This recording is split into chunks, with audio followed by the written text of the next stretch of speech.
Hello guys, আসসালামু আলাইকুম। আমি বরাবরের মতো আবার হাজির হয়ে গেছি ইমন কিচেন থেকে। তো আজকে আমি তোমাদেরকে রান্না করে দেখাবো লাউ চিংড়ি। তো দেখতে পাচ্ছ আমি একটা লাউ দেখিয়ে দিয়েছি। তো লাউটা আমি কুটে নিয়েছি, তো সাথে চিংড়ি মাছও আছে। তারপর একটা প্যান বসিয়ে দিলাম, এবার খানিকটা তেল দিয়ে দিয়েছি। এখন এখানে আমি লাউ আর পেঁয়াজ কাটা আর তোমার চিংড়ি একাত্র দিয়ে দিয়েছি। তারপরে এখানে দিয়ে দেবো তোমার হলুদের গুঁড়ো, মরিচের গুঁড়ো, হ্যাঁ অল্প অল্প করে পরিমাণ দেবো। তো লাউ এটা লাউটা তো বেশি ঝাল খায় না। তো এখানে একটু পানি অ্যাড করে দিব। পানিটা দিয়ে এটাকে ভালোভাবে মিশিয়ে নিচ্ছি। মিশিয়ে নেওয়ার পরে তো এখানে আমি লাউ দিয়ে দিব। আর আমার রান্নাটা যদি তোমাদের ভালো লাগে তো অবশ্যই আমার পাশে থেকেও আমাকে সাবস্ক্রাইব করে দিও। পরবর্তীতে নতুন ভিডিও নিয়ে আসবো ইনশাল্লাহ। তো দেখতেই পাচ্ছ এটাকে আমি ভালোভাবে কষিয়ে নিচ্ছি। তো এটা নেওয়ার পরে এখানে আমি লাউগুলো দিয়ে দিচ্ছি। তো লাউগুলো দিয়ে দেওয়ার পর এটাকে ভালোভাবে একটু মিশিয়ে নিব। ভালোভাবে মিশিয়ে নিয়ে একটা সময় নিয়ে মিশতে হবে। তারপরে এখানে আমি একটা ঢাকনা দিয়ে দিচ্ছি। তো ঢাকনা দিয়ে দেওয়ার পর আমি এটাকে আবার ঢাকনা উঠিয়ে একটু নেড়ে চেড়ে নিচ্ছি। তো তোমরা এইভাবে, হ্যাঁ দেখছো আমি নেড়ে চেড়ে নিতে আছি, এইভাবে তোমরা লাউ চিংড়ি রান্না করে খেয়ে দেখো, একবার ভালো মানে মজা লাগবে, অনেক ভালো লাগে। আর আমার চ্যানেলটা যদি তোমরা কেউ দেখে থাকো তাহলে অবশ্যই আমাকে সাবস্ক্রাইব করে দিও। পরবর্তী ভিডিও দেখার আমন্ত্রণ রইল। এখন প্রায় তো আমার লাউ চিংড়িটা হয়ে আসছে, সিদ্ধটা অনেকটাই হয়ে গেছে। তো এখানে আমি আবার একটু নেড়ে চেড়ে নিচ্ছি। তো নেওয়ার পরে আমি এখানে একটু খানিকটা পানি দিয়ে দেবো, যদি একটু হালকা একটু পানি দিয়ে দেবো।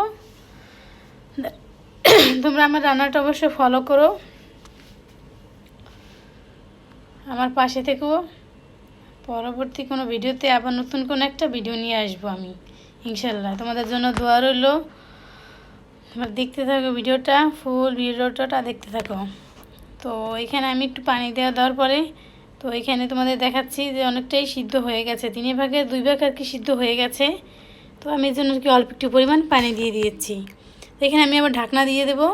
তো আমি আবার আসার পরে আবার ঢাকনা খুলে দেখি, এখন আমার রান্নাটা হয়ে গেছে। এখন এখানে আমি একটু নেড়ে নিব।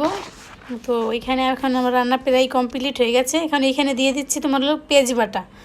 তো এখানে একটু পেঁয়াজ বাটা দিলে আর কি অনেক মজা লাগে। তোমরা জিনিসটা ফলো করে দেখো আর এইভাবে রান্না একবার খেয়ে দেখো, মানে অসম্ভব মজার হয়। যাতে পেঁয়াজ বাটাটা লাস্টে দিয়েছি, একদমই রান্না বান্নার একদমই লাস্টে দিয়ে দেবে।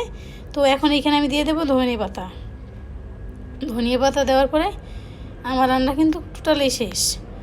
তো বন্ধুরা তোমরা ভালো থেকো, টাটা বাই বাই, দেখা হবে নতুন কোনো ভিডিও নিয়ে। ভালো থেকো, সুস্থ থেকো। তো আজকে এই পর্যন্তই। এখন না আমার তরকারিটার কি হয়ে গেছে, এখন এটাকে আমি নামিয়ে নিব।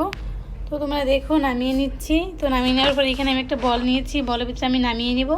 তো তোমাদের ভালো লাগলে অবশ্যই আমার সাবস্ক্রাইব করে দিও, আমার পাশে থেকো আর দেখতে থাকো আমার ভিডিওটা। তো তোমরা এইভাবে একবার রান্না করে খেয়ে দেখো, মানে অসম্ভব ভালো লাগছে আর কি। লাউ চিংড়িটা আমার কাছে খুব মজা লাগছে। তো একটু বাড়িয়ে রাঁধছি, দেখো কালারটা মানে অনেক সুন্দর আসছে। ঠিক আছে, আসতে হবে, আসি, টাটা বাই বাই, দেখা হবে নতুন কোনো ভিডিও নিয়ে। ভালো থেকো তোমরা সবাই।